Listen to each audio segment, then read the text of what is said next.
Ladies and gentlemen, this is Joe's Gunplug Garage coming at you with an exciting new unboxing video. The reason why this is exciting is because these kits technically have not been officially released yet. There is a small loophole at Target right now that allows you to get these kits early.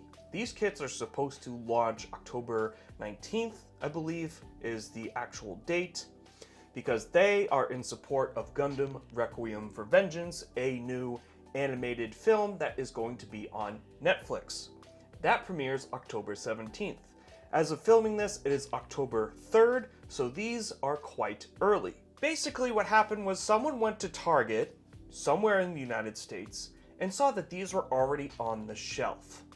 So they posted the UPC codes on the Facebook groups and said, hey, try going to Target, maybe yours will have it. So I went to about 5 different Targets within my area, and lo and behold, the last Target I went to had these. So the last one in my area, I found the right employee who was willing to go into the back and take a look, and I got these 2 kits. And here they are. This is the Zaku II F-Type Solari version, Requiem for Vengeance, and the Gundam EX Requiem for Vengeance. So these are in that new Netflix animated series that's coming out in about 15 days. My plan for this channel is to be an archive of unboxing, one of every high grade. So this is technically high grade 254, and this is high grade 255.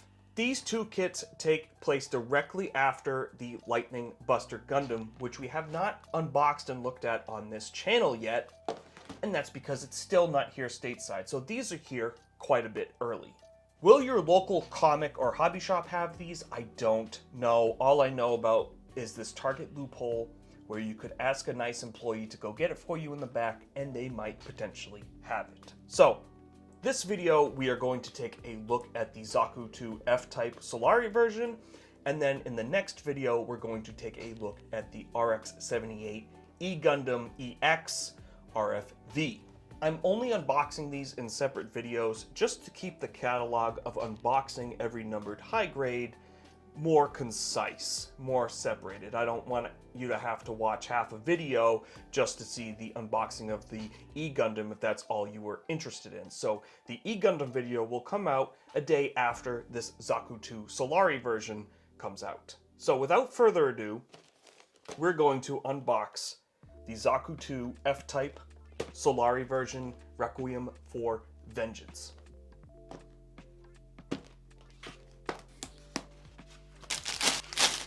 So here we have the A1 runner, there is no A2 runner, and this is all shoulder armor. So this is for the right side of the armor with the pauldron, and this is for the left side with the shield. And just taking a look here, it looks like the pauldron is separated into thirds. So we have the back half or front half, the other front half or back half, and then the center here. So that seam line that we usually get for Zaku pauldrons isn't going to be there anymore. It's going to be more similar to a type of panel line. And that extra panel line in the center there is going to fit right in because this is a very, very detailed kit. This is similar to a real grade, if not much more detailed, to be honest. There is a ton of detailing and greebling on this shield here. It's quite impressive. And all the panel lines on this are deeply chiseled. So pore type panel liners should have no problem flowing through it. Very simple runner. This seems like a very color separated kit.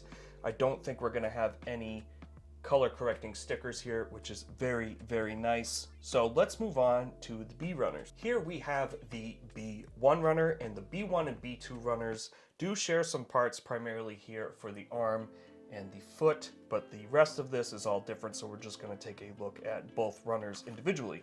Here we have the B1 runner. Now B1 and B2 do share this section here, but up here is all specific to B1, so we're just going to take a look at the whole runner. And here we have the shoulder armor for the shield arm. This is like the bicep area, if you will. And then some random knee parts, I think. up here we have the side for the forearm, which has a ton of panel lining on it, both left and right sides of that. So you are going to have an ugly seam line down the middle of the arm, but it might blend in with a panel line. We will see once we build it. Here we have the top of the foot, and this is also swimming in panel lines, so make sure you're comfortable with using a port type panel liner, or else you'll be here all day with a pen panel lining this thing. And here we have the bottom of the forearm. Here we have the outer portion of the calf armor, and then the inner portion of the calf armor. So the power cables are going to go here on the outer portion. So I'm interested how that works, because those look pretty complex. And this doesn't use the spring system that the RG uses with the spring and the beads. It's all plastic pieces. So it's interesting if that's going to cause an articulation limitation. But again, swimming in detail, this is definitely a kit I may weather out of the box. It seems like a kit that is begging to be weathered, just with all the realistic panel lining that is on this kit. Here we have the front of the skirt and the back of the skirt, and you can tell that the design influence for this is definitely super realistic. This looks like something you would see on an older type of World War II type tank. I believe this is chest armor for either side of the chest, but I can't be sure. That's just a good, educated guess. Tons of greebling on this runner, on all these runners. This kit's going to look absolutely incredible once it's panel lined. Here is the B2 runner. So up here is that arm and those knee pieces, and then the forearm pieces up here, and the top of the foot and the bottom of the forearm that we looked at. So we're going to skip all that. We're going to take a look here at the hands. So we have two holding hands and then an open hand, and then the tops of all the hands. Here we have the bottom of the torso, which usually doesn't get much panel lining, but this has some here. And then we have the upper front and upper back torso sections, which this little T area is for the front of the chest for armor separation. Down here is all head pieces, I believe, and the head is extremely detailed. A lot of detail on that head here. Again, you can definitely tell they went for that real world World War II type of tank influence on the design here. Just all sorts of panels and hatches and greebling throughout the whole design. Here we have the C1 runner, and it's molded in a stark black color, and this is going to be all armor separation pieces. Starting here, we have the inside of the shield and the shield handle. Here we have the side handle for the machine gun, and some armor separation pieces here for the front skirt. You can see that by that swivel joint there. And then some armor separation pieces here with more paneling. So this is going to break up all of that dark brown with this black here. Give it those realistic earth tones.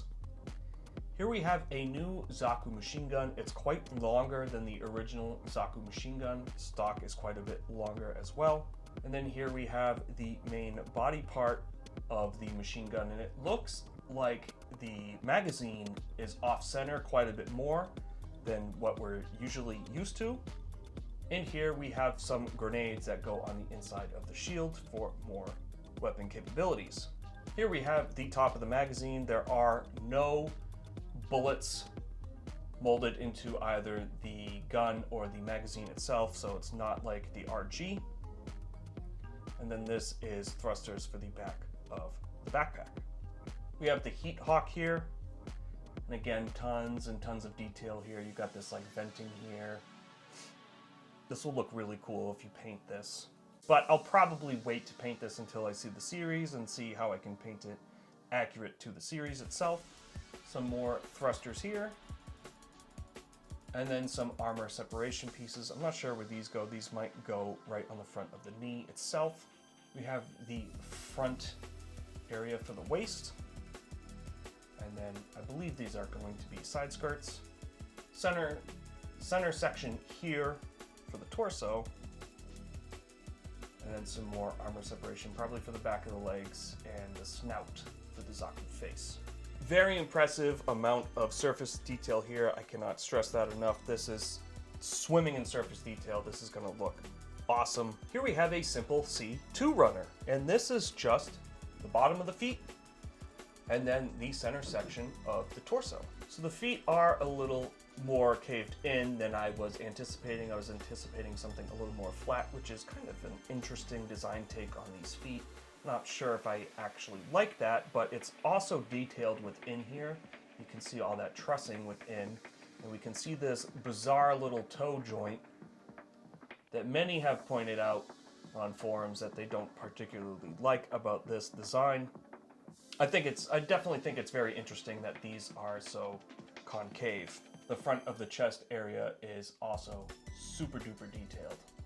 Here we have the D2 runner, and this is mostly joint pieces, so there's not going to be a ton that we're going to take a look at here. I believe these are for the power tubes on the leg. This is probably part of the articulation for the power tubes. And then all of this, I'm not going to bore you with my guesses. I'm just going to show you the pieces and you can make your own assessment. A lot of this is going to be joint stuff. And then a lot of miscellaneous joints. This is more than likely the knee joint. And then for the arm, random armor bit here. So this is probably the cuff for the end of the arm. And then more armor pieces. If there is armor pieces that's going to be facing outside of the actual kit, it's swimming with detail. So we have this little piston here on whatever joint this is. Could be for the knee. And then we have this here that has a ton of detail. This is probably like the knee cap itself. So even on really boring runners that's mostly joint pieces, here we have a type of knee joint, and this is probably the second part of the knee joint to make the double 90-degree bend. And even up here on the collar, there is a ton of detail on these runners. This is the last runner. This is the D1 runner, and this continues the type of charcoal coloring. So this is all stuff we've already looked at down here, just miscellaneous joints.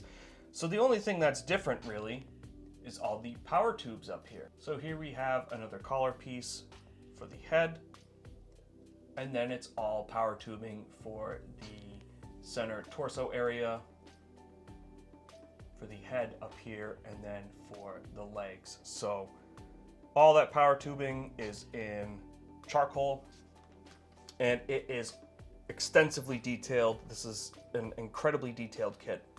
Last but not least, we have the sticker sheet here, and it looks like we do have a tiny bit of color correcting. I believe this is for the center spike on the pauldron, which you could very easily paint with either a paint brush or a display marker, this little yellow insignia here.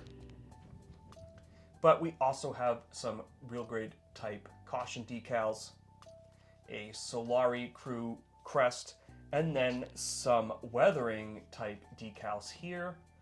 This is all for the feet, and I don't think this venting is molded into it. So if you want this venting on the feet like it is in the anime, you will have to use the sticker, which may look a little crummy, but if you weather over the sticker and weather the rest of the kit, it may end up looking okay. So here is the spread of runners. We have 7 runners throughout the whole kit. This is an extremely detailed kit, and it's got a ton of earth tones on this kit. I love the look of this kit with all these colors and the design, and I love the take of the like World War II tank inspired additions to the original Zaku design.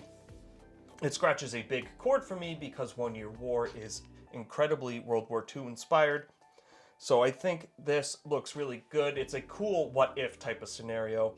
Thank you so much for watching this video. Your likes, your comments, and your subscriptions are greatly appreciated. That's going to do it for me for the unboxing of the Zaku II F-Type Solari Requiem for Vengeance version. This is a design that I really quite enjoy. I like different takes of these original designs, especially when they're taken in a more realistic aspect. I'm pretty excited for Requiem for Vengeance because it looks like we're going to see the Gundam as the primary villain. So it will be an interesting new point of view to look at from 1 Year War aspects. That's very exciting to me. Super pumped for this. So I hope you tune in the next video where we unbox high grade 255, the Gundam EX version Requiem for Vengeance. As always, stay safe, have fun, and happy building.